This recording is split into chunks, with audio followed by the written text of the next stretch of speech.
Topaz is the new 5-star Fire Hunt character, and the reason for today's video is to showcase just how much of a value pull she is. Unlike other hypercarries, she works a little differently. The closest character she resembles in my opinion is Kafka, in the sense that Kafka enables dot teams, while Topaz enhances follow-up damage teams. So in this video we'll discuss her kits briefly, why she's good independently and as an enabler, as well as how she can be used in the present and possibly in the future. Let's start with her kits. Her skill has a passive that places a debuff named Proof of Debt to a random enemy when no enemies are affected by it, but you can also use the skill and consume one skill point to redirect the debuff to a different enemy and deal damage with Numby. Only one Proof of Debt can exist at a time, and this debuff increases follow-up damage received by the affected enemy, and because of that, it incentivizes follow-up team builds. And already in mind, we can combo this with Clara, whose damage is mostly from her counterattacks, which are also considered follow-up attacks. Yanqing's follow-ups and even Qingque's E4 Order Key are some other combos in mind. Closely related to Proof of Debt is Topaz's talent, which is to summon Numby. Numby works similarly to Jingyuan's Lightning Lord in the sense that it has its own speed and you can advance forward Numby when your allies use follow-up attacks on the enemy affected by Proof of Debt. This means that Clara's counterattack spams and Qingque's or Yanqing's frequent follow-up attacks will make Numby take more turns by advancing forward, which equals to more damage. We don't know yet how much damage Numby can deal and how much damage increase Proof of Debt gives, so we'll have to wait, but taking references from other similar 5-star Hunt characters like Zila, we can expect Numby to deal a decent amount of damage.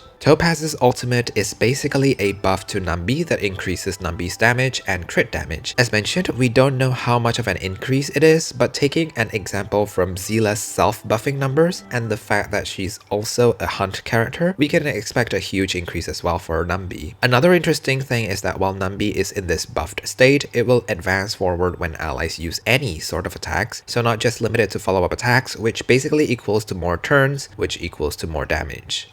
Now the most interesting part is her basic attack. It is said that she will have a trace that will consider her basic attack as follow-up attacks, and if this is true, this means that she is very unique because she will be the first Hunt character that can still deal a considerable amount of damage with just basic attacks because of Proof of Debt. And if this is true, this also opens up her flexibility to fit into more SP hungry teams because she can generate a lot of skill points. With these kits in mind, I think there are 3 possible ways to play Topaz. The first way is your regular Hypercarry that uses skill point every turn for huge damage, paired with 2 buff characters or 1 buff character and 1 debuff character. In this team comp, most of the damage will be coming from Topaz, and the viability of this build depends on if Topaz has a high damage multiplier on her skill. The second build is a sub-DPS in a team of 3 DPSs with a lot of follow-up damage. One possible team combo in mind is Clara, Topaz, Qingque E4, and Luocha, for example. Clara, Topaz, and Luocha can spam their basic attacks, and Qingque will consume most of the skill points to get Order Key for the extra follow-up damage. Clara will obviously tank most of the damage with her higher aggro during her ult, and also uses a lot of follow-up attacks, making Numby advance forward a lot, dealing more damage. The third build is a sub-DPS in a Hypercarry team, for example with Jingyuan. If Topaz's trace does make her basic attack be considered as a follow-up attack, she can just spam basic attacks as a sub-DPS while dealing consistent damage with a Proof of Debt damage increase, while generating skill points for Hypercarry like Jingyuan.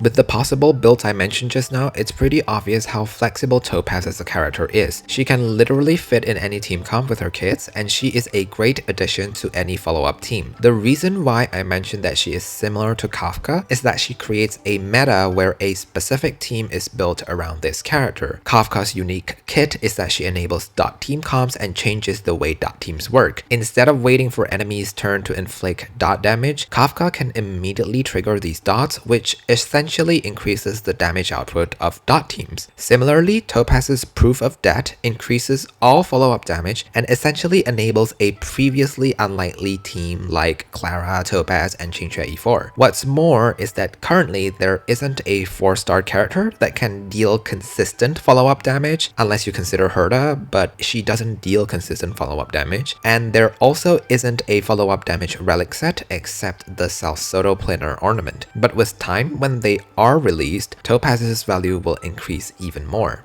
In summary, Topaz enables a meta surrounding follow-up attacks with her kit, and she is a high value pull because she is very flexible. If she has a high damage multiplier on her skill or low energy requirement for her ultimate, she can even be used as a hypercarry, seeing as her ultimate is a self-buff skill. And as we all know, Hunt characters have amazing self-buff numbers. See Zila and Yanqing for example. Not only that, but she can also be used as a sub DPS that just spams basic attacks and generates skill points. I am definitely saving for Topaz, and with all considerations, which means that I have a very low amount of stellar jades right now, I'll be skipping Jingliu for her. What are your thoughts though about my speculations, and do you have the same opinions as I do? Let me know and subscribe for more.